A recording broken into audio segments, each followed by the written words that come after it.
ჩვენ დაბრუნდა ეთერში ჩვენი გადაცემის სტუმარი მაია მწარიაშვილი, თბილისის ყოფილი პროკურორი. ქალბატონ მაია, მადლობა გადაცემაში მონაწილეობისთვის, გამარჯობა. მაინტერესებს თქვენ დაგისვათ კითხვა პირველ რიგში 26 მაისის ამ კონკრეტულ დეტალთან დაკავშირებით, რაც პროკურატურამ ჩვენ დღეს გვიჩვენა, არის მოსაზრება, რომ შესაძლოა ეს პოლიტიზირებული თემა ამ მომენტში, ამ ეტაპზე, ამ კონკრეტული ჩანაწერის გამოშვება. როგორც ვიცი, თქვენ მონაწილეობდით პირველ ეტაპზე ყოველ შემთხვევაში ამ პროცესებში, რა შეგიძლიათ გვითხრათ დამატებით? დიახ, მოგესალმებით, ნინო, ესე იგი 26 მაისის საქმე, პრინციპში ისევე როგორც ყველა დახმაურებული საქმე, მაშინ დავიწყეთ. ამ საქმეზე გამოძიება 2012 წლის ბოლოს დაიწყო უკვე. მთავარი პროკურატურის საგამოძიებო ნაწილში. ხო, ეხლა დღეს რაც მოვისმინე, თქვათ ახალი ბრალდებები, მოკლედ ხლა რაც შემიძლია გითხრათ, არ ჩემთვის სიახლე იყო ახალაიას ვიზუალი. ეს კადრები განანახი არ მქონდა. თუმცა, ეხლა ახალაიას და მისი დანაყოფების ამ ფორმით მონაწილეობაზე ამ ოპერაციაში უკვე მაშინ ჩვენ ამ საქმეში გქონდა ჩვენებები. პრინციპულებები, ანუ ეს ჩემთვის ახალი არ იყო რა. ეფექტი იყო უბრალოდ თქვენ რომ ნახეთ, რომ ეს რაც იცოდით დოკუმენტურად ჩვენებების ეს პრინციპულებებით მაშინ ვიცოდით, სხვა პრინციპულებებით მაშინ ისიც ვიცოდით, რომ იქ ფაბრიკაცია მოხდა, ვითომ გარკვეული ადმინისტრაციული ზომები მიიღეს გარკვეული მოსამსახურეების მიმართ ამ სპეცოპერაციის დასჯის დროს უფლებამოსილების გადამეტებასთან დაკავშირებით და ასე შემდეგ, რომ შეარჩიეს გარკვეული პირები, ვითომ დასაჯეს ზოგი ამ დროს უკვე სამსახურიდან განთავისუფლებული იყო, ეს მე მახსოვს. მაშინ უკვე ეს გარემოებები ამ საქმეში იყო დადგენილი. ჩემთვის სიახლე გახდა, ხო, ეს პირდაპირ კადრში, ვთქვათ, ახალაია, როდესაც იძლევა ბრძანებას. ნუ რა გითხრათ, ახლა გამოძიება, რომ ძალიან შრომატევადი საქმეა, ხო, ამაზე არავინ არ დაობს. არ საკითხი დგას ხოლმე, რა საქმეს რა დრო ჭირდება, რა. ნუ ასეთი მოცულობის საქმეებს მე დრო ჭირდება, რასაკვირველია. თუმცა კიდევ გეუბნებით, დიდი დოზით მე მგონია და თუ ვინმე სხვა აზრი არ შემეკამათოს, ამ საქმესთან დაკავშირებული გარემოებები უკვე მაშინ იყო გამორკვეული, თუმცა ამ საქმეს გაცილებით ბევრი და სხვა მიმართულებებიც აქვს. ეს არ ნიშნავს, რომ ეს საქმე დასრულდა ჩემთვის, ნინო.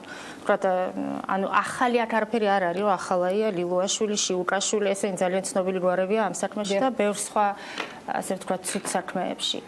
ამ საქმეს უფრო ფართო სპექტრი აქვს. რას გულისხმობთ? ჩემთვის მაგალითად რას გულისხმობ, იცით? იქ არის მე ძალიან დიდი რაოდენობა ადამიანებისა, ვის მიმართაც ადმინისტრაციული სახდელები გამოიყენეს.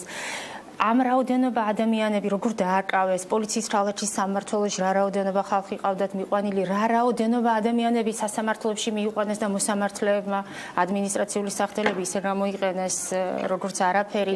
ანუ თუ სრულად უფრო ჭირდებოდა ამ დიდი სისტემური საკვირველია, ანუ ჩვენ ფართოდ გვინდოდა სურათის დანახვა, დიახ. მე ყოველთვის ეს სურვილი მქონდა, რომ სურათი არ გვეღო და დაგვენახა ხოლმე ფართოდ, მით უმეტეს ამ ტიპის დანაშაულებსა და მათ შორის ის ეპიზოდებიც თქვენ რაც ბრძანეთ, კვინტრაძის და სწორედ ეს ვიკითხავ, მის ოჯახს რა დღეს ამ კადრების გამოქვეყნებით ადამიანის, რომელიც ასე უმოწყალოდ შეაგდეს გარდაცვლილი უკვე ვინ გააკეთა ეს, ამაზე პასუხი არ არის. ხო, მე ძალიან მინდოდა რომ ამაზე არის თავი დამნაშავება ვანო მერაბიშვილი დაკავებული. ვანო მერაბიშვილის პასუხისმგებლობა ის საკითხი გაირკვა და დასრულდა და მის მიმართ განაჩენი არსებობს, თუმცა კიდევ ამბობ, ჩემი დამოკიდებულება ამ საქმის მიმართ ყოველთვის იყო ის, რომ ამ საქმეზე მხოლოდ მერაბიშვილის პასუხისმგებლობა არ უნდა დამდგარიყო, ანუ აქ არაერთი პირის, ყველას აქვს თავისი როლი, ნინო.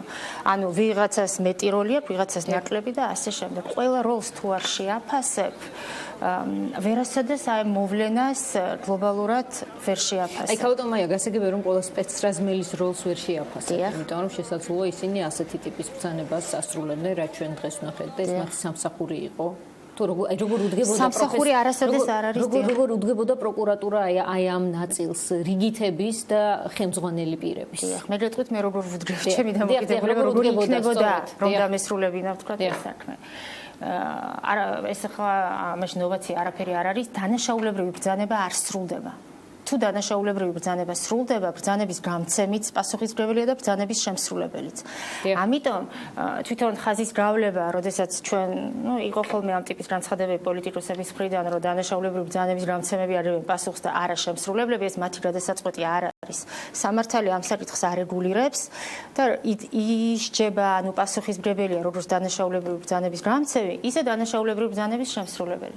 შემდეგ ამ ტიპის ოპერაციაში მონაწილეობდნენ როგორც ასე ვთქვათ ფორმალური დანაყოფები, ანუ ვთქვათ ყუსტხვის ჩემი მაშინდელი ინფორმაციით არა მხოლოდ ესეთი სპეცდანაყოფები, არამედ სხვა ეს ეგრეთ წოდებულ ზონდერებს რომ ვეძახით, ხო? ჩვენ ასეთი არაერთი დაცვითი ორგანიზაციები საერთოდ ფიგურირებდა ასეთ საქმეებში, რომლებიც ასევე რომ არ ეცვათ, ხო? დიახ, ზურგს ეცვა, ზურგს არ ეცვა, ზურგს ნაწილობრივ ეცვა.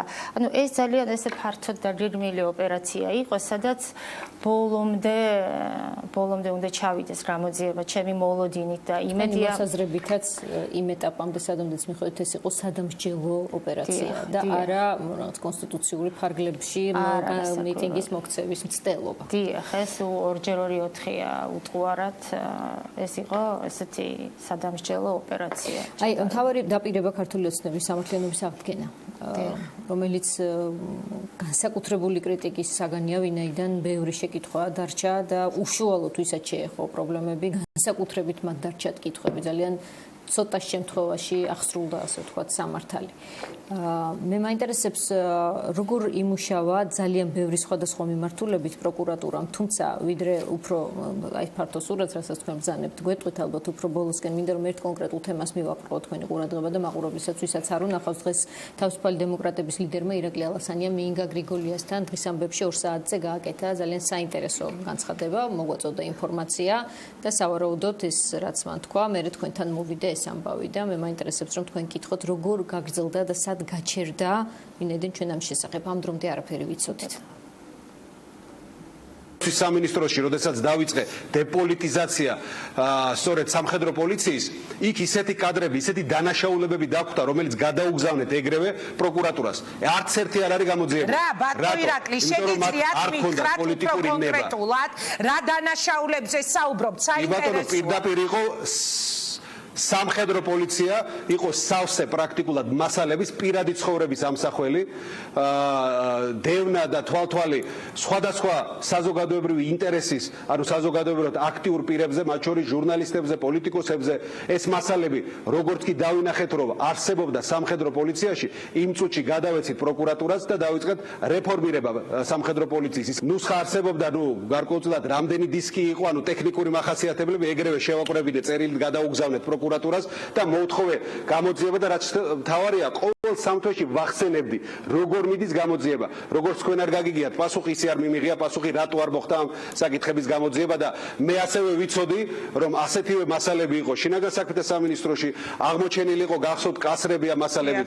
რეალობა იყო ესეთი, უბძიმესი ის რეჟიმი ამას შადიოდა, ეს იყო პოლიტიკურად დაშვებული, ეს იყო ჩემი აზრით დანაშაული ადამიანურობის წინააღმდეგ, მაგრამ არანაკლებ დამნაშავეა ის სტრუქტურა, ან ის ორგანიზაცია, ან ის ჯგუფი, ვინც ამ მასალების გავრცელება დაიწყო. ქავტომაი არსებობს პასუხი ირაკლი ალასანიას შეკითხვებზე? დიახ, რასაკვირველია, ნინო, არსებობს პასუხი. ხა რაღაცაში დავეთანხმები, რაღაცაში არ დავეთანხმები. პოლიტიკურ ოპონენტად მე ვერ გამოვდგებით. ბუნებრივია. საქმე გვაინტერესებს თქვენგან. რაც შეეხება რომ სამხედრო პოლიცია იყო დანაშაულებრივი სტრუქტურა, თავდაცვის სამინისტროსი. დიახ, ეს იყო დანაშაულებრივი სტრუქტურა თავდაცვის სამინისტროში და ალბათ უფრო ზევით მთლიანად ამ სტრუქტურაზეც შეიძლება ვისაუბროთ. ეხლა რო არავის არ გამოუძიებია დანაშაულება ეს ტყუილია, ჩვენ გამოვიძიეთ და დავასრულეთ.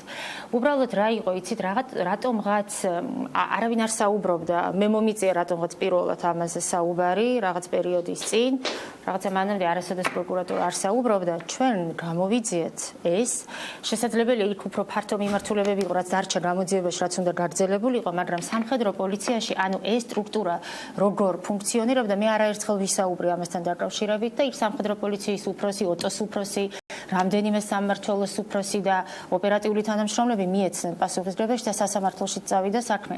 უბრალოდ რატომღაც სულ მგონია, რომ ეს იმ ოპერიდან გახლავთ, გახსოვთ, რომ ვითომ პირველ პერიოდში პროკურატურა ცუდად მუშაობდა, ამიტომ არასოდეს არ საუბრობდნენ ხოლმე იმ საქმეებზე, რაც იმ პერიოდში გაკეთდა და ესაც ეს საქმე გახლავთ.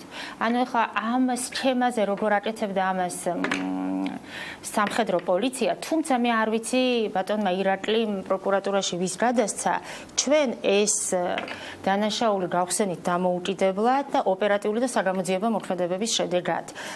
რაიმე მასალის საფუძველზე არ დაგვიწყია გამოძიება თავდაცვის სამინისტრო მე მე როგორც კონკრეტულად ვთქვა ეს პროკურორს ჰქონდა თողონ ირაკლი ალასანიას გადმოცემული მასალების საფუძველზე არა ირაკლი ალასანია რაზე საუბრობს მე არ ვიცი შესაძლოა მან რაღაცა მასალა პროკურატურას გადასცა მაგრამ ეს საქმე დაიწყო როგორ იცით სრულიად ესეთი ბანალური ამბით ერთ-ერთი ასეთი ჩანაწერით ერთ-ერთი პიროვნება ცდილობდა ამ კადრებში ასახული ერთ-ერთი ადამიანის ასე ვთქვათ შანტაჟს და მოსთხოვა ფულადი თანხა, გაუგზავნა დისკი და ამის სანაცვლოდ DVD დისკი და ამის სანაცვლოდ მოსთხოვა ფულადი თანხა.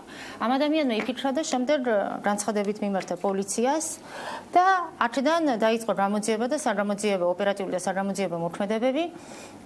დადგინდა ამ ჩანაწერებში კონფიდენტი მასთან ერთად ასე ვთქვათ ვინც იყო ასახული მისი საშუალებით გამოძიება გავიდა სამხედრო პოლიციის თანამშრომლებზე გარკვეულმა თანამშრომელმა ითანამშრომლა ასე შემდეგ და აი ამას წამოყვა ეს კადრები ეს საქმე ასე გაიხსნა და ნუ იქ იყო მთელი სქემა სტრუქტურირებული სამხედრო პოლიცია მუშაობდა ადრე ვისაუბროთ თუ საინტერესოა ეხლა კიდევ მუშაობდა მთლიანად ასე ვთქვათ განსხვავებული სექსუალური ორიენტაციის მიმართულებით ძირითადად მამაკაცების პირადი ცხოვრების ამსახველი ფაილების შეგროვებით იყო დაკავებული. იქ როლები იყო განაწილებული, რასაც პირველია ეს თავში იკრებოდა ქარდავასთან, სამხედრო პოლიციის მაშინდელ უფროსთან.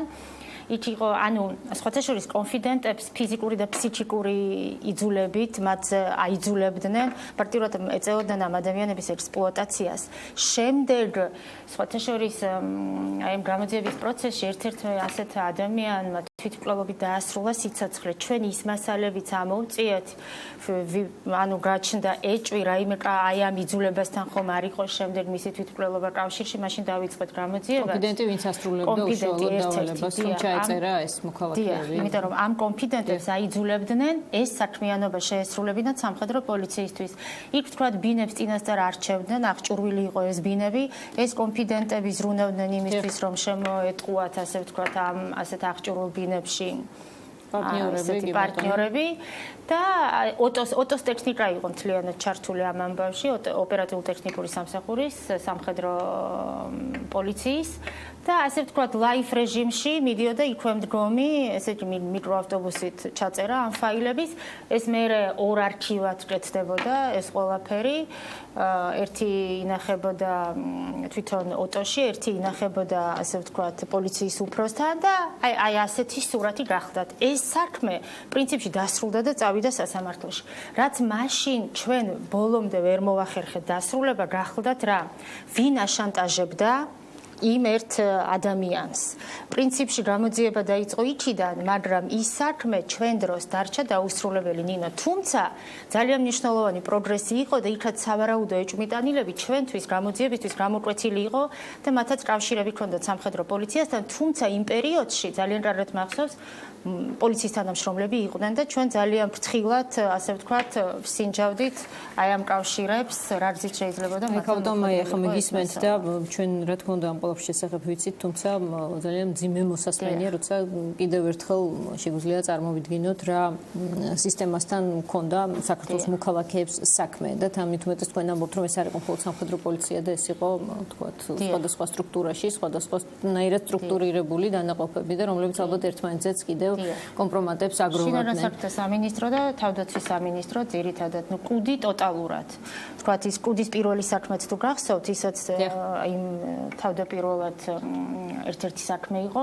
იქ იყო მხოლოდ აი ამ კომპიუტერული ვირუსების საშუალებით აი ეს დიდი რაოდენობა კუდის თანამშრომლები რომ მიეცნათ პასუხისმგებაში, ისინი მუშაობდნენ პოლიტიკურ ოპონენტებზე. ანუ სფეროები დანაწილებული იყო.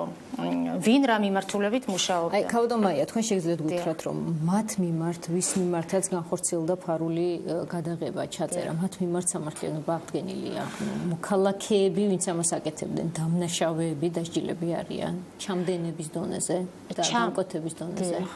მე ხო აი ეს ორი ესეთი მეტნაკლებად დიდი ფორმატის საქმეა, ეს სამხედრო პოლიციის, მე რაც ვიცი და მეორე კუდის, ეს კომპიუტერული ვირუსების მეშვეობით. მეტი მე არ ვიცი, ადრეც ვთქვი ეთერში და თუ ვინმე მიცის მითხრას, მეტი საქმე აი ასეთი აღარ ვიცი. აი ირაკლი ალასანია გეუბნებათ ახლა რომ რაღაცა ირაკლი ალასანიამ რაც თქვა სამხედრო პოლიცია ჩვენ გამოვიძიეთ და დავასრულეთ. თუ ალასანია სამხედრო პოლიციას გულისხმობდა, სამხედრო პოლიცია ჩვენ გავაკეთეთ, სხვა არ ვიცი. თუმცა აი ეს კასრების საქმე, კასრებიდან ამოღებული ფაილები და ასე შემდეგ და აი იქ რა ხდება, იმ გამოძიების შედეგი არავინ არ იცის. და მე ეს საქმეები არ შეკრულა თავში, აი როგორც გითხარით, იმიტომ რომ ანუ ეს ჩვენ ძალიან ვცდილობდით რომ დაგვედგინა თანამდებობის პირის პასუხისმგებლობის სტანდარტი და მათ შორის აი ასეთი სისტემურ დანაშაულებთან კავშირში პირველი პირი როგორ აგებდა პასუხს. თუმცა სასამართლო პრაქტიკა და სასამართლო ძალიან ასე ვთქვათ სასამართლომ ყველაფერი იქნა იმისთვის, რომ ეს სტანდარტი არ დაემკვიდრებინა ჩვენს მართლმსაჯულებაში. თანამდებობის პირის პასუხისმგებლობის სტანდარტი აი ამ თვალსაზრისით, აი განსაკუთრებით ბაჩანა ახალაიას განაჩენებთან დაკავშირებით ხშირად ეს თემათ იქცა აი ვაშლის რათლის საქმე და ასე შემდეგ. ის ვაშლის რათლის საქმე არ არის. მაგალითად იქ ერთ-ერთ ასეთ საქმეში საუბარი იყო, რომ ვთქვათ, მისი ბრძანებით, როგორ ჯერ მასთან კაბინეტში როგორ მოყავთ რიგითი მოსამსახურეები, სამხედრო მოსამსახურეები ხელბორკილებით, მერე როგორ ხანსად ცემენ, ხანსად აწამებენ, ხანსად არბენინებენ შიშველ მდგომარეობაში და ასე შემდეგ და ვთქვათ, მთელი ის არის შეკრული. მაგრამ მოსამართლემა ამ საქმეზე როგორ იმსჯელა, იცით, რომ ვინმე თვითონ ნახაო, რომ ბაჩანამ კონკრეტულად ეს ბრძანება გასცაო, ან როდესაც ისინი აბანოში ჩაკეტეს, იქ არის ზამთარში და სიცივეში შიშვლები ჩაკეტეს თუ გახსოვთ ესეთი ეპიზოდი. ზუსტად ასე მსჯელობს მოსამართლე იმ განაჩენში, რაც არ უნდა პარადოქსულად მოგეჩვენოთ, რომ ესენიო შიგნიდან იყვნენ ჩაკეტილებიო, ეს მოსამსახურეებიო და საიდან დაინახავდნენ გასაღების გადატრიალების დონეზე დაიყვანა მოსამართლემ აი ასეთი მნიშვნელობის საქმე და ნუ აი ასეთი პრობლემები იყო ხოლმე რასაკვირველია, ამიტომ გლობალურად ახ სამართლიანობის აღდგენაზე, როდესაც ვთქვათ, პროკურატურის კომპონენტზე აქცული იქნება საუბარი თქვენაოთ, იმიტომ რომ სასამართლო პროკურატურა რასაკვირველია არა ყველას თავისი როლი აქვს. კი ბატონო, მე მაინტერესებს კოაბიტაციის პროცესმა, რასაც მოხვა ბევრი დადებითი და ბევრის მოსაზრებით უარყოფითი. შეგიშალათ ხელი ამ პროცესში, იყო შემაკავებლები პროკურატურისთვის, რომ მოდი რაღაცეები ცოტა შევაფერხოთ, ცოტა დროში გავწეროთ, ცოტა უფრო ლოიალურად გავაკეთოთ. იყო ესეთი რაღაცნაირი მიდგომა? დიახ, მე არ შემიძლია მოგატყუოთ ნინო. მე ვთვლი რომ დიახ, ეს პრობლემა იყო და ეს პრობლემა დარჩა. ანუ მე ვთვლი რომ ის რაც არ გაკეთდა მაშინ შეუძლებელი გაკეთდეს დღეს. ყველაფერს აქვს თავისი დრო. გასაგებია რომ ანუ დანაშაულსაც ვთქვათ თავისი იმ ხანდაზმულობის ვადაში ყოველთვის შეიძლება გამოიძიო, მაგრამ იმას აქვს ყოველთვის თავისი დრო. ჩემთვის დანაშაულებრივ სისტემასთან თანაარსებობა არ შეიძლება, იმიტომ რომ როგორც იწყებ თანაარსებობას დანაშაულებრივ სისტემასთან, მე ხვალ ამ სისტემის პასუხისმგებლობას ვერ დააყენებ. მართალია ეს ძალიან რთული იყო პრაქტიკულად ამის გაკეთება, ეს გამოხშირვა, ხომ, ვთქვათ, კონკრეტული ან თანამშრომლის, იმიტომ რომ ამ ტიპის დანაშაულები ხომ ვიღაცების მონაწილეობით ხდებოდა. ეს ხომ ისე არ იყო, რომ ერთი არანორმალური იყო თავში, გასცემდა ბრძანებას და ეს ბრძანებები მე თავისით სრულდებოდა. ამებს შემსრულებლები ხომ ყავდა. ამიტომ ყველაფერს თავის სახელს თუ არ დაარქმევ, სისტემა ისევ ვერ დაჯანსაღდება. ეს იყო შემოფერხებელი ფაქტორი. დიახ, მე ვთვლი ეს იყო შემოფერხებელი ფაქტორი. აი ვანო მერაბიშვილის ბრალში სხვათა შორის დირგვლიანთან დაკავშირებით და პრინციპულად ვთვლიდი, რომ ასე უნდა შემედგინა მისი ბრალი.